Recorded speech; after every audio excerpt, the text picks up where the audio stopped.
제3막 제1장 성안 왕비 폴로니어스 오피리어 로젠크잔츠 길든스턴 등장. 그래, 경들이 아무리 말을 돌려 물어도 왕자가 뭐 때문에 그런 광증을 부리며 조용해야 할 나나를 소란하고 난폭하게 미친 것처럼 떠도는지 그 이유를 알 길이 없단 말이지. 로젠크란츠 스스로도 이상해졌다고 고백하셨습니다만 그 원인을 말씀하려 들지 않으셨습니다. 길든스턴, 누구도 그 원인을 알기를 원치 않으시는 듯 그 진상을 털어놓게끔 몰고 가면 은근슬쩍 실성한 채 하면서 피해버리십니다. 왕비, 자네들은 잘 대해주던가. 로젠크란츠, 점잖게 맞아주셨습니다. 길든스턴, 허나 내키지 않은 일을 억지로 하시는 듯 보였습니다. 로젠크란츠, 질문은 안 하셨지만 저희들이 물으면 거침없이 대답해 주셨습니다. 왕비, 여흥을 좀 즐기도록 권유는 해보았는가? 로젠크란츠, 네, 이리로 오는 도중에 어떤 배우들을 앞질러 왔는데 그 소식을 전했더니 퍽 기뻐하시는 것 같았습니다. 배우들은 지금 이 궁정 어딘가에 있는데 오늘 밤 왕자님 앞에서 연극을 하도록 지시를 받은 걸로 알고 있습니다. 폴로니어스, 사실입니다. 왕자님께서 두 분도 함께 관람하시도록 해달라고 부탁하셨습니다. 왕, 기꺼이 응하겠소. 왕자가 만족한다니 내 마음도 기쁘오. 경들도 왕자의 기분을 더욱 돋궈 그런 오락에 몰두할 수 있도록 몰아가게. 로젠크란츠, 네 폐하. 로젠크란츠와 길든스턴 퇴장. 왕, 겉으로도 자리를 좀 비켜주오. 실은 비밀리에 햄릿을 이리로 오게 하여 우연히 오피리어와 마주친 것처럼 해놓았기 때문이오. 그의 아비와 내가 합법적인 염탐꾼으로서 몸을 감춰 보이지 않게 숨어서 보면서 그들의 만남을 잘 판단해 왕자의 행동을 보고 왕자의 고통이 과연 사랑의 고민 때문인가 아닌가를 알아낼 생각이오. 왕비, 말씀대로 하겠어요. 오피리어, 나는 내 미모가 햄릿의 광기의 행복한 원인이라면 정말 좋겠구나. 그래서 너의 착한 성품으로 그 애를 다시 제정신으로 되돌려 두 사람 모두 행복해졌으면 좋겠어. 오피리어, 왕비마마, 저도 그렇게 되길 바랍니다. 왕비 퇴장. 폴로니어스, 오피리어, 너는 여기를 거닐고 있어라. 폐하께서도 황공하옵니다만 저와 함께 몸을 숨기시지요. 오피리어에게 이걸 읽고 있어라. 기도문을 읽고 있다면야 혼자 있어도 구실이 되지. 이런 속임수는 비난받겠지만 신앙심이 두터운 표정에 경건한 척하는 행동으로 악마라도 감쪽같이 속이는 일은 다반사라는 것은 흔히 입증된 사실이지요. 왕, 방백, 아, 그건 정말 옳은 말이다. 이 말이 내 양심을 매섭게 채찍질하는구나. 분을 처발라 단장한 창녀 뺨의 본색도 그럴싸한 말로 위장한 내 행동보다 더 추하진 않을 것이다. 오, 이 무거운 짐. 폴로니어스, 왕자께서 오십니다. 몸을 숨기시지요, 폐하. 왕과 폴로니어스 퇴장. 햄릿 등장. 햄릿, 사느냐 죽느냐 그것이 문제로다. 어느 쪽이 더 고상한가. 가혹한 운명의 돌팔매와 화살을 참고 맞는 것과 밀려드는 역경에 대항하여 맞서 싸워 끝내는 것 중에 죽는다는 건 곧 잠드는 것 그것뿐이다. 잠이 들면 마음의 고통과 몸을 괴롭히는 수천 가지의 걱정거리도 그친다고 하지. 그럼 이것이야말로 열렬히 바랄 만한 결말 아닌가? 죽는다는 건 자는 것, 잠이 들면 꿈을 꾸지. 아, 그게 걸리는구나. 현세의 번뇌를 떨쳐버리고 죽음이라는 잠에 빠졌을 때 어떠한 꿈을 꿀 것인가를 생각하면 여기서 망설이게 돼. 이게 바로 지긋지긋한 인생을 그처럼 오래 끌고 가야 하는 이유야. 그렇지 않다면야 그 누가 견디겠는가. 시간의 채찍과 모욕을 폭군의 횡포와 건방진자의 오만, 버림받은 사랑의 고통, 질질 끄는 재판, 관리의 무례함, 훌륭한 사람이 소인배들에게 당하는 수모를 참는 신세를 뭐 때문에 감수한단 말인가. 단검 한 자루면 조용하고 편안해지는데 누가 무거운 짐을 지고 피곤한 인생에 신음하며 땀을 흘리겠는가. 다만 죽음 다음에 겪을 어떤 것에 대한 두려움 때문에 결심을 못하는 것이 아닌가? 어떠한 여행자도 돌아오지 못한 미지의 나라, 우리가 알지 못하는 저 세상으로 날아가기보다는 차라리 현세의 익숙한 재앙을 참는 편이 낫다는 생각 때문이야. 이렇게 우유부단함이 우리를 비겁하게 만들어 혈기왕성한 결단은 창백하게 질려 병들어버리고 천하의 웅대한 계획도 흐름이 끊겨 실천하지 못하게 되는 법. 가만 저기 아름다운 오피리어가 아닌가. 요정 같은 그대여. 그대가 기도할 때 잊지 말고 나의 죄를 빌어주시길. 오피리어. 왕자님 그동안 안녕히 지내셨는지요? 햄릿 고맙군. 좋아 잘 있네. 오피리어. 왕자님 여기 제가 오래전부터 되돌려드리려던 왕자님의 선물을 가져왔습니다. 제발 받아주세요. 햄릿. 아니요 난 안 받겠소. 난 그대에게 아무것도 준 것이 없소. 오피리어. 왕자님이 더욱 잘 아시고 계실 텐데요. 선물에 향기로운 말씀도 써주셔서 더욱 빛이 났지만 이제는 그 향기가 사라졌으니 받아주십시오. 고귀한 마음에게는 귀중한 선물도 주신 분이 무정해지면 초라하게 보이는 법이니까요. 여기요 왕자님. 햄릿. 하하. 그대는 정숙한가? 오피리어. 네? 햄릿. 그대는 아름다운가? 오피리어. 무슨 말씀이신지요? 햄릿. 정숙하고 아름답다면 그대의 정숙함이 그대의 미모와 가까이에선 안 된단 말이오. 오피리어. 아름다움이란 정숙과 가장 잘 어울리지 않습니까? 햄릿. 아 그렇지. 정숙함이 미모를 정숙하게 만들기보다 미모가 정숙함을 음란하게 타락시키는 게 더 쉽지. 이전엔 이 말이 궤변에 불과했지만 오늘날엔 상식이 되었네. 한때 나는 그대를 사랑했었소. 오피리어. 왕자님 저도 정말 그렇게 믿었습니다. 햄릿. 나를 믿어선 안 됐는데 오래된 그루터기에 제 아무리 미덕의 싹을 접목시켜봤자 본색이 드러나게 마련이니 난 그대를 사랑한 적이 없소. 오피리어. 그럼 저는 더욱 속은 꼴입니다. 햄릿. 수녀원으로 가시오. 뭐 때문에 죄인을 낳으려 하시오. 내 스스로 꽤 괜찮은 인간이라고 생각하지만 그래도 이런저런 죄를 지었으니 차라리 어머니가 나를 낳지 않으셨다면 좋았을 뻔했소. 나는 오만하고 복수심에 불타고 야심을 품은 놈이요. 그래서 마음만 먹으면 지금까지 생각하고 상상하고 실행에 옮긴 것보다 더 많은 죄악을 저지를 수 있단 말이오. 나 같은 놈들이 하늘과 땅 사이에 기어다녀서 뭘 하겠소? 사내란 형편없는 악당이요. 누구 하나 믿을 것이 못 돼. 수녀원으로 가시오. 그런데 당신의 아버지는 어디 있소? 오피리어. 집에 계십니다. 햄릿. 밖에 못 나오게 문을 꼭 잠그고 있으라고 하시오. 집 안에서는 몰라도 밖에서 바보짓을 못하게 말이오. 잘 가시오. 오피리어. 오 자비로운 하늘이여 이분을 도우소서. 햄릿. 만일 그대가 결혼을 한다면 지참금으로 이 저주를 선물하지. 제 아무리 얼음같이 정숙하고 백설처럼 순결해도 세간의 악담은 면할 수 없을 거요. 수녀원으로 가시오. 잘 가오. 그래도 결혼하려면 바보하시오. 현명한 남자라면 누구나 여자가 자기를 어떤 괴물로 만들어 놓을지 잘 알기 때문이요. 수녀원으로 가시오. 그것도 빨리. 안녕. 오피리어.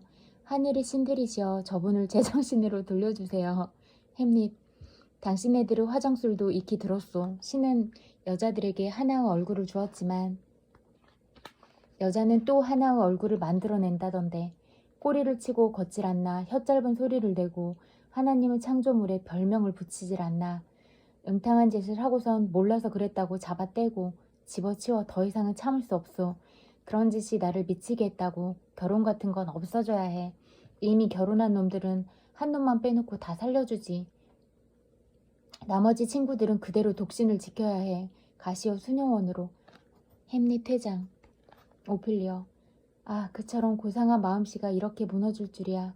귀족, 무인, 학자의 식견과 구변, 용맹을 갖추고 이 나라의 희망이요 꽃이며 풍속의 거울이자 예절의 본보기로서 만인이 우러러보던 분이셨는데 이제는 완전히 변해버리셨으니 그리고 이 몸은 그분의 아름다운 꿀같은 맹세를 빨아마시던 나는 여인들 가운데 가장 초라하고 불쌍한 신세가 되었으니 고운 종처럼 울리던 고상하고 성스러운 그분의 이성이 거칠게 깨지는 소리를 들어야 하다니 비할 바 없는 그 모습, 꽃같이 젊은 자태가 광기에 시들어가는 것을 보게 되었구나. 아, 가엾은 내 신세여. 예전의 그분의 모습이 눈에 선한데 이제 와서 이런 꼴을 보다니. 왕과 폴로니어스의 등장. 왕, 사랑이라고? 왕자의 마음은 그쪽으로 향해 있지는 않네. 말도 다소 두서없기는 하지만 미친 소리 같지는 않소. 그 마음속에 뭔가가 도사리고 있고 우울증이 그걸 품고 있네. 그것이 보아해 알을 깨고 나오면 분명 위험해질 게야. 그걸 막기 위해 나는 급히 이렇게 결단하겠소. 왕자가 속히 영국으로 보내 밀린 조공을 독촉할 참이오. 아마 바다와 색다른 이국적 풍물을 접하면 왕자의 마음속에 맺힌 응어리를 풀릴 수 있지 않겠소? 응어리가 풀릴 수 있지 않겠소? 그 생각을 뒤흔들어 실성하게 만들어버린 그것 말이오. 어찌 생각하오? 폴로니어스, 좋은 생각이십니다. 그렇지만 소신은 아직도 왕자님의 상심의 원인은 상사병이라고 믿습니다. 괜찮으냐 오피리어? 햄릿 왕자님이 하신 말씀을 보고할 필요는 없다. 죄다 들었으니까. 폐하, 원하는 대로 하시지요. 허나 괜찮으시다면 연극 공연이 끝난 뒤 왕비께서 왕자님을 따로 불러 수신의 원인이 무엇인지 알아보도록 하는 것이 어떻습니까? 왕비마마가 물어보시는 동안 허락하신다면 소신이 숨어 두 분의 말씀을 엿듣겠습니다. 왕비께서 원인을 찾지 못하신다면 왕자님을 영국에 파견하거나 폐하께서 적절하다고 생각하는 장소에 감금하시지요. 왕, 그렇게 합시다. 지체 높은 자의 광기는 그대로 방치해서는 아니되요. 모두 퇴장. 제2장 성안. 햄릿과 배우 3명 등장. 햄릿, 부탁인데 대사를 내가 해보인 것처럼 혀를 매끄럽게 놀려 자연스럽게 읊어주게. 그러지 않고 많은 배우들처럼 과장하거나 소리를 지를 바에야 차라리 거리의 포고꾼에게 부탁하겠어. 또 손을 이렇게 과장되게 허공에 대고 자주 휘두르지 말고 모든 것을 적당히 하라고. 이를테면 경류나 폭풍 후 효리 바람처럼 감정이 북받치는 순간일수록 이를 자제해서 부드럽게 표현하란 말이오. 아, 머리에 가발을 쓴 난폭한 녀석이 3등석 관객, 기껏해야 뭔지도 알 수 없는 무언극이나 소음밖에 모르는 관객들의 귀가 찢어져라 하고 마구 소리를 질러 격정적인 대사를 갈갈이 찢어 내뱉는 꼴을 보면 내 영혼까지 불쾌해.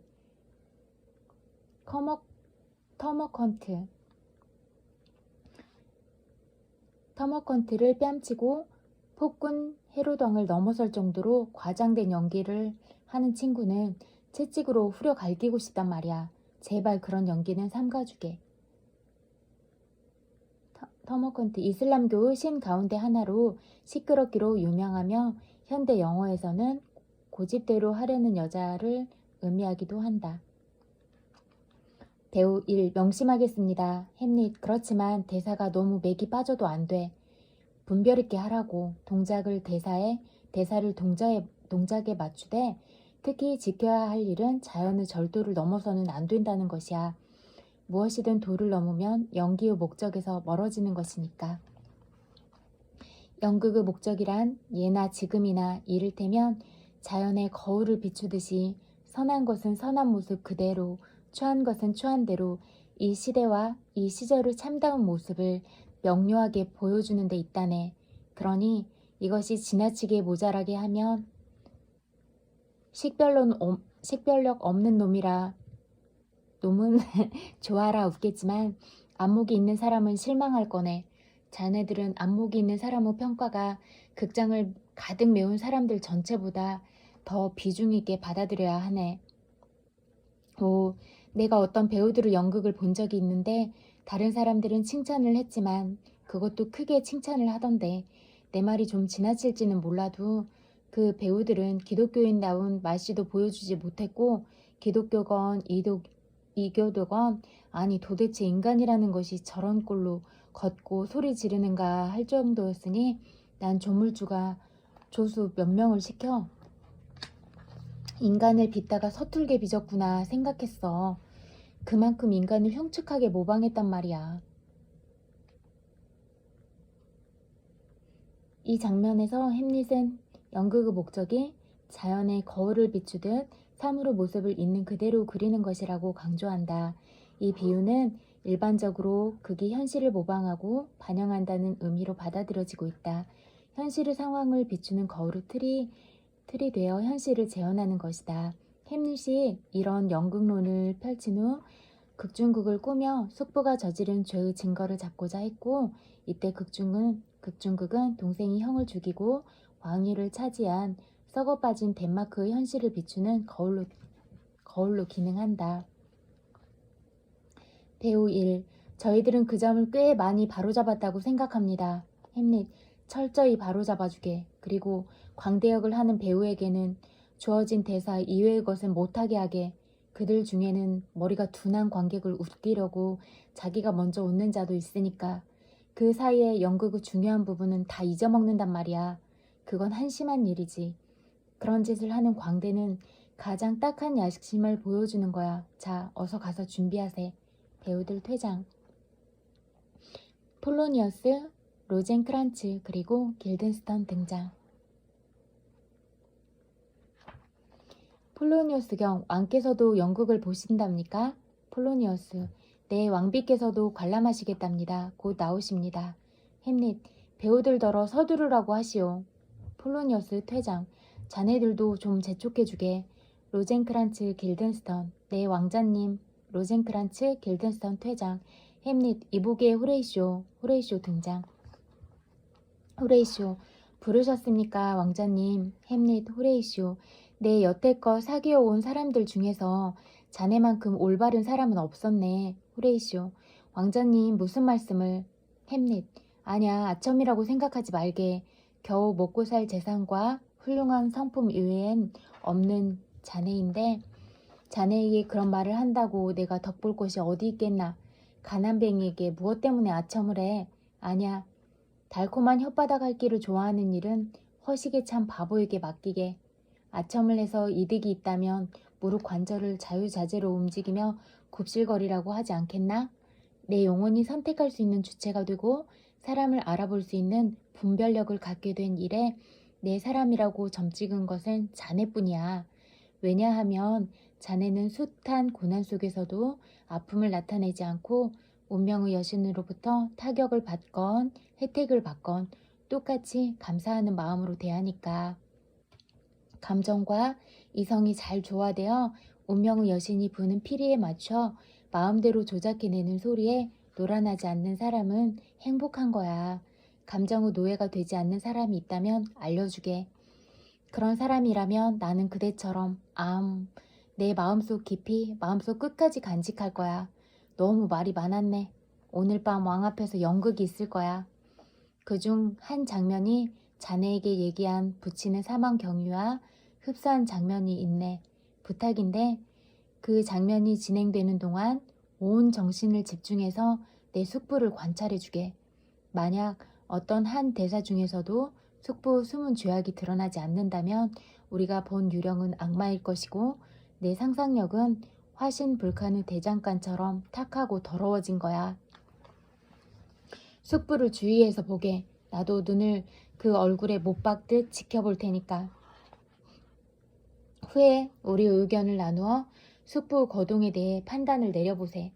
호레이쇼, 알겠습니다. 공연 도중 왕께서 신을 속여 감시를 피한다면 그 도둑맞은 부분에 대한 책임을 지지요. 나팔수와 고수 등장. 요란한 음악을 연주한다. 햄릿, 연극을 보러 오는군. 난 실성한 척 해야겠어. 자네는 자리를 잡게나. 나팔소리. 왕비, 폴로니어스, 오피리어, 로젠크란츠, 길덴스턴 그리고 다른 신하들과 시종들이 횃불을 든 왕의 근위병과 함께 등장. 우리 조카 햄릿은 어떻게 지내고 있느냐? 햄릿, 훌륭하게 카멜레온처럼 공기를 먹고 약속으로 가득 찬 공기도 먹고 있죠. 거세한 숙탁도 이런 모이로는 기를 수 없을 겁니다. 카멜레온은 공기만 먹고 산다는 설이 있다. 여기서 약속으로 속을 채운 공기란 왕위 계승에 관한 클로디어스가 한 약속을 암시한다. 무슨 말인지 모르겠구나 햄릿. 그건 나하고는 관계없는 대답이다. 햄릿, 네, 이젠 저하고도 관계없죠. 폴로니어스에게. 경희 대학에서 한때 연극을 하셨다지요? 폴로니어스, 그렇습니다 왕자님. 좋은 배우라는 칭찬을 받았죠. 햄릿, 무슨 역을 맡았습니까? 폴로니어스, 율리시스 카이사르 역을 했는데 카피톨 신전에서 살해당했죠. 브루투스 손에. 햄릿, 이런 바보를 의사당해서 죽이다니 좀 잔인하군. 배우들은 준비가 됐는가? 로젠크란츠, 네, 저와 지시를 기다리